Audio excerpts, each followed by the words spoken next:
Ada 9 rahasia spiritual yang perlu kamu pahami.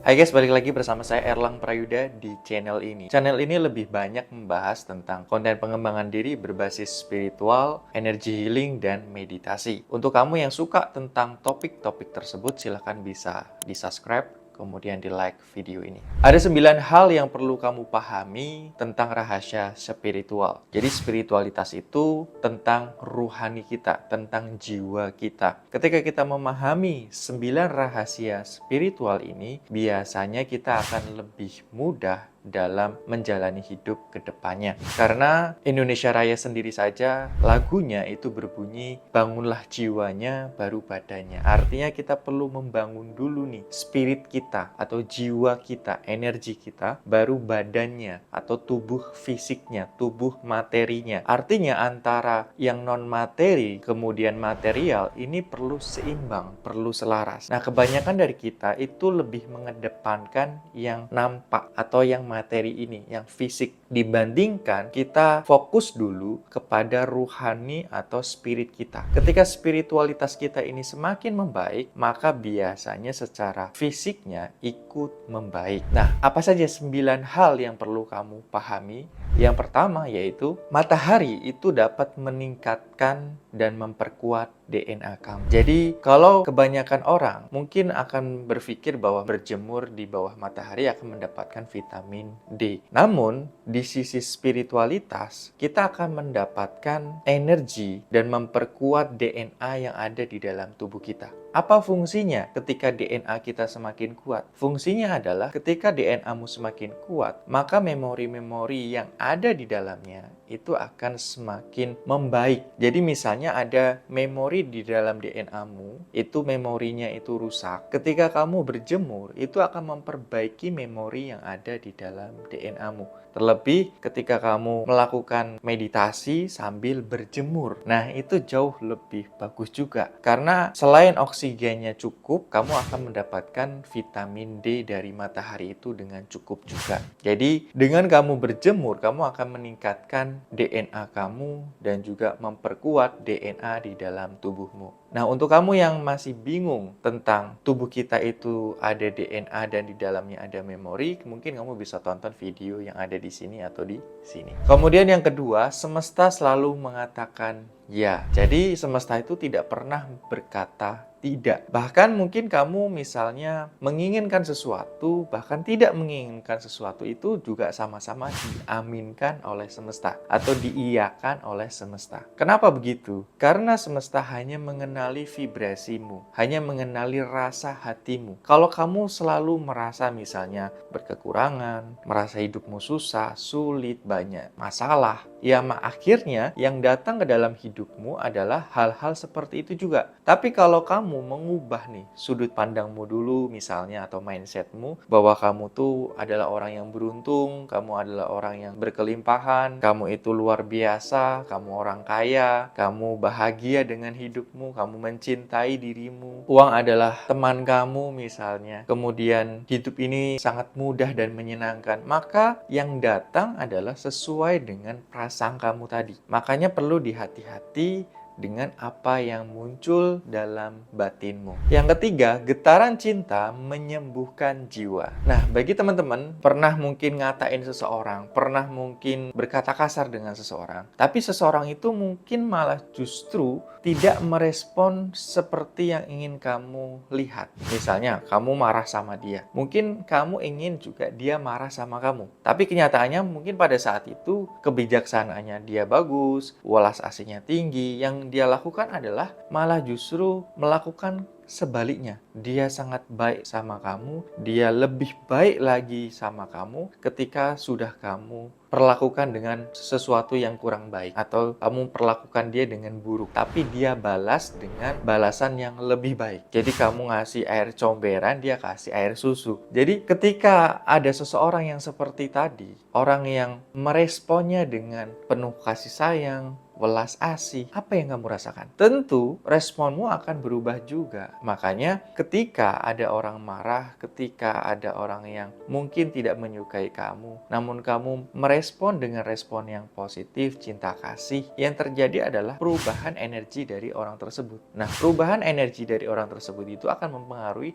responnya dia terhadap kamu. Makanya penting sekali, misalnya kamu dimarahin oleh seseorang atau ada orang yang marah sama kamu, kemudian kamu peluk dia dengan kasih sayang, yang terjadi adalah marahnya akan turun. Kenapa? Karena vibrasi atau energi cinta kasih itu jauh lebih tinggi daripada energi kemarahan. Jadi kalau kita mengutip tabel dari R. Hawkins, ya, itu yang dia meneliti antara power and force, mungkin kamu bisa lihat di sini, itu mengatakan bahwa marah itu energinya hanya sekian, dan ketika cinta kasih itu sekian. Nah, ketika kamu bisa mempraktekkan welas asih ini dengan siapapun, ya maka kamu akan mengubah hal-hal yang ada di dalam dan di luar diri kamu. Contoh, misalnya nih ada orang yang mungkin gak suka sama kamu, dia mengirimkan energi negatif atau mungkin bahkan merespon dengan negatif secara langsung ke kamu. Tapi kamu malah justru memberikan energi cinta kasihmu ke dia. Makanya kalau kamu ketemu setan misalnya, ya kamu berikan saja energi cinta kasih. Maka setan itu tidak akan lagi mendekat atau menakut-nakuti kamu. Tapi karena mungkin kamu takut, kamu mungkin memancarkan vibrasi yang rendah, ya maka dia akan semakin membesar istilahnya, atau makin menakut-nakuti kamu lagi. Tapi ketika kamu memancarkan cinta kasih, yang terjadi adalah ya dia akan berubah secara energi. Makanya penting untuk mengembangkan sikap welas asih dan cinta kasih kita. Kemudian yang keempat, meningkatkan getaran energi kamu, meningkatkan kemampuan psikis kamu. Jadi kita itu memiliki kemampuan secara psikis atau metafisik. Nah, untuk detailnya kamu bisa tonton video yang di sini atau yang di sini. Jadi ketika kita meningkatkan energi kita, maka kemampuan secara psikis kita, atau orang bilang sebagai indera keenam. Nah, indera keenam itu dibagi menjadi banyak hal. Ya, salah satunya adalah clairvoyance dan empati. Jadi empati juga merupakan salah satu dari bagian kemampuan psikis. Karena kita bisa memahami atau merasakan apa yang orang lain itu rasakan. Bahkan kita memahami dan merasakan apa yang hewan dan tumbuhan itu rasakan. Bisa sampai sedalam itu. Kemudian kalau yang clairvoyance itu istilah Jawanya itu mungkin terawangan. Jadi kita bisa kayak melihat secara jelas karakter orang itu seperti apa dalam sekali melihat. Mungkin kalau kamu yang memiliki kemampuan-kemampuan psikis seperti itu secara lahiriah bawaan, itu bagus. Jangan kamu anggap sebagai musibah atau sesuatu yang jelek. Kenapa? Karena sudut pandangmu yang akan menentukan itu bagus atau jelek. Berlian itu kalau dijual di tempat yang tepat, ya akan nilainya mahal. Tapi kalau dijualnya di pasar yang mungkin orang nggak tahu itu batu apa, ya akan dijadiin batu akik mungkin. Nah, sama juga dengan diri kamu. Ketika kamu menganggap diri kamu itu tidak berharga, tidak berguna, ya maka kamu tidak akan bisa berkembang dengan baik. Makanya penting untuk meningkatkan energi kita, sehingga apa? Sehingga bakat-bakat bawaan tadi itu bisa terolah dan tereksplor dengan lebih bijaksana. Kemudian yang kelima, meditasi dan afirmasi itu menghasilkan keajaiban. Saya sendiri dan murid-murid saya yang sudah mempraktekkan bahwa meditasi digabungkan dengan afirmasi itu sangat powerful sekali. Ketika misalnya kita ada pencapaian tertentu atau ada sesuatu yang ingin kita dapatkan dalam dunia ini, dalam kehidupan ini, itu jauh lebih mudah ketika kita menggabungkan antara meditasi dan juga afirmasi. Nah, ketika kita melakukannya dengan tepat, karena waktu orang meditasi itu sebenarnya hanya mencari yang namanya zona trance. Nah, zona trance itu berada di kondisi sekiranya alfa dan theta. Nah, ketika di alfa theta itu bagaimana kita berkomunikasi dengan diri sendiri atau berafirmasi dengan diri sendiri. Dan ketika kita mengatakan atau kita afirmasi dengan cara yang tepat, karena ketika afirmasinya salah, itu juga biasanya akan ditolak atau di-reject oleh si subconscious area atau bawah sadar kita. Makanya penting untuk mempelajari ilmunya itu di private coaching selama 2 hari bersama saya. Kamu bisa klik yang ada di deskripsi. Nah, keajaiban apa saja saja yang terjadi dalam meditasi dan afirmasi, mungkin kamu bisa tonton video yang ada di sini atau di sini. Itu banyak sekali teman-teman yang sharing, bahkan mendapatkan hal-hal yang tidak terduga ketika melakukan meditasi dan afirmasi dengan cara yang tepat. Kemudian yang keenam, kamu selalu mewujudkan realitas kamu. Jadi pada dasarnya hidup kita saat ini adalah doa kita dari mungkin tahun lalu atau mungkin beberapa tahun lalu atau puluhan tahun yang lalu. Bisa jadi apa yang kamu kerjakan saat ini itu adalah keinginanmu waktu masih kecil. Dan bisa jadi apa yang kamu alami pada saat ini adalah apa yang kamu harapkan dulu. Dengan kita menyadari bahwa oh ternyata hidupku saat ini itu adalah apa yang dulu aku batinkan, apa yang dulu aku hayalkan, apa yang dulu aku mungkin sekedar pikirkan habis itu lupa. Nah, hal-hal seperti itu yang jarang sekali disadari oleh orang lain. Yang akhirnya adalah ketika tidak sadar, ya kita nggak bisa bersyukur, nggak bisa kita menikmati. Oh ternyata hidupku saat ini itu adalah apa yang dulu aku harapkan. Kayak aku misalnya, aku dulu tuh pengen bekerja tuh pindah-pindah hotel misalnya ya ke luar kota, kemudian juga dibayar dengan nilai yang tinggi, dan aku bisa happy dan enjoy dengan hidupku. Dan ternyata terbukti, maksudnya terwujud gitu loh, termanifestasi di kehidupan saat ini. Jadi mungkin itu keinginanku waktu masih kecil, waktu mungkin masih SD, SMP seperti itu. Nah itu terwujud setelah sudah menyelesaikan semua pendidikan. Dan ketika aku menyadari, oh ternyata apa yang aku batinkan, apa yang aku hayalkan mungkin hanya sekedar ngayal biasa aja. Makanya kalau kamu berhayal, berhayallah sesuatu yang bagus gitu loh. Berhayalah jangan sesuatu yang jelek atau yang buruk. Kalau kamu hanya berhayal sesuatu yang buruk, biasanya besok makan apa, apakah usahanya bakalan rame atau sepi, kemudian kan gagal atau berhasil. Itu kan berhayal sesuatu yang justru negatif ya, atau kekhawatiran, kemudian hal-hal yang kurang mendukungmu sebenarnya, kurang memberdayakanmu. Berhayalah sesuatu yang bagus gitu, daripada kamu berhayal sesuatu yang jelek. Jadi kalau sesuatu yang bagus itu malah akan mendukungmu ke depannya. Karena apa yang kamu alami saat ini itu bisa jadi adalah dari bentukan masa lalumu. Makanya penting untuk kita selalu punya positif pikiran dan juga punya positif secara batin atau feeling. Nah, orang berhayal itu kan menggabungkan antara pikiran dia dan rasa dia. Makanya kalau kamu berhayal, berhayalah sesuatu yang bagus. Jangan yang jelek-jelek terus dipikirin atau dirasain. Kemudian yang ketujuh, karma atau sebab dan akibat itu sangat nyata. Jadi kalau kita hidup di bumi, ada hukum yang namanya tabur dan tuai. Itu yang perlu dipahami oleh kita. Ketika kita memahami bahwa hidup ini ada hukum, apa yang kita tabur, maka itu yang kita dapatkan. Kita nanam jagung, ya dapat jagung. Kita nanam wortel, ya dapat wortel. Kita nanam apel, ya dapat apel. Jadi apa yang kamu sudah keluarkan, apa yang sudah kamu pancarkan secara tindakan, secara feeling, secara pikiran, itu akan tercipta. Makanya penting untuk menjaga tindakanmu yang pertama. Tapi di balik tindakan ada namanya niat. Nah, niat ini adalah emosi dan pikiran. Makanya menjaga pikiran dan rasamu itu juga lebih penting daripada bertindak. Karena orang kalau berbuat jahat, itu pasti sudah ada niat jahatnya. Tapi kalau orang berbuat baik, belum tentu dia ada niat berbuat baik. Bisa jadi dia refleks gitu kan. Bisa jadi sebenarnya dia nggak mau berbuat seperti itu, tapi ya udahlah, terpaksa nggak apa-apa, kasihan misalnya, atau nggak enak hati, akhirnya kamu membantu melakukan itu. Nah itu juga kurang tepat menurut saya. Yang tepat gimana? Ya memang kamu benar-benar sudah niat kalau mau bantu.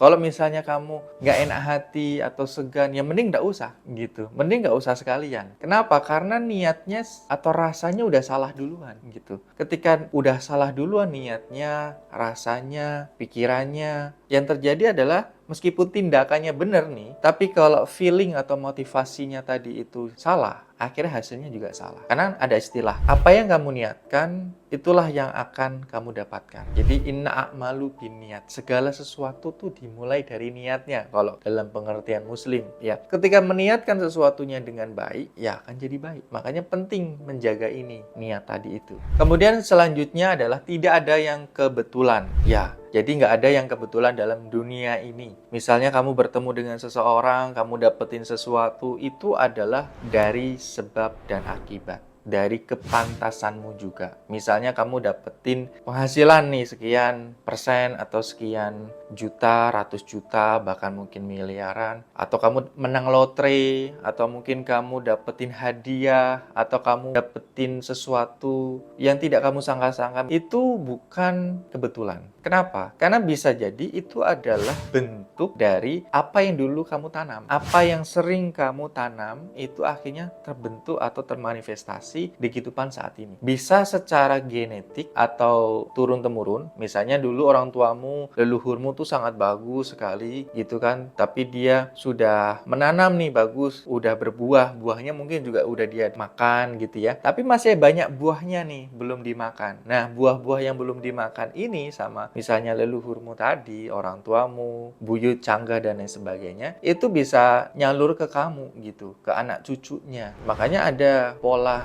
genetik tadi itu. Jadi misalnya kok kita perbuatannya kurang bagus ya, menyimpang, sering berbuat tidak baik, tapi kok selalu dapat keberuntungan, kemudahan. Kenapa? Ya itu bisa jadi karena itu. Dan bisa jadi juga karena dulu kamunya memang sudah menanam hal tersebut. Makanya kamu memanen di masa saat ini. Jadi nggak usah heran atau nggak usah terlalu kaget-kaget, nggak terlalu wah gitu ya, kamu dapetin sesuatu, biasa saja. Karena itu adalah sesuatu yang pasti terjadi dan itu sudah hal yang wajar terjadi. Jadi kamu nikmatin saja, kamu anggap itu sesuatu yang memang sudah seharusnya kamu dapatkan dan kamu bersyukur atas hal itu. Kemudian yang ke-9 adalah optimisme. Itu merupakan dasar dari alkimia. Apa maksudnya? Jadi optimisme itu merupakan dasar dari alkimia. Alkimia itu adalah perubahan energi. Dari energi misalnya ini, kalau kita memahami tentang transmutasi, identiknya dengan transmutasi seksual. Jadi energi seksual itu berubah menjadi energi kreatif, kemudian menjadi energi tindakan. Dan kemudian ketika sudah bertindak akan menjadikan sebuah hasil. Nah, optimisme atau kamu tuh punya semangat yang tinggi, optimis orangnya, maka dari energi-energi misalnya seperti kemarahan, kebencian, kemudian kesedihan, tapi kamu optimis orangnya, bahkan mungkin energi-energi yang force lah istilahnya ya, itu bisa diubah karena sebenarnya tidak ada emosi negatif. Yang ada adalah bagaimana kamu menyalurkan emosi-emosi tadi itu. Misalnya orang marah itu kan sebenarnya dia ada energi kemarahan. Bahkan mungkin kalau yang terlatih atau terbiasa marah, itu biasanya kan dia sampai nggak sadar kalau dirinya marah. Nah, kamu bisa mengubah energi marah tadi menuju energi yang lebih baik atau menghasilkan sesuatu yang lebih baik dengan sikap optimisme tadi. Contoh simpelnya adalah, misalnya kamu marah, sukanya nyumpahin orang, sukanya memukul orang. Nah, lebih baik ketika kamu marah, kamu sumpahin dirimu sendiri. Tapi dengan sumpah yang baik. Tak sumpahin diriku makin sukses dari kamu. Misalnya gitu. Itu jauh lebih bagus dibandingkan kamu nyumpahin dia atau kamu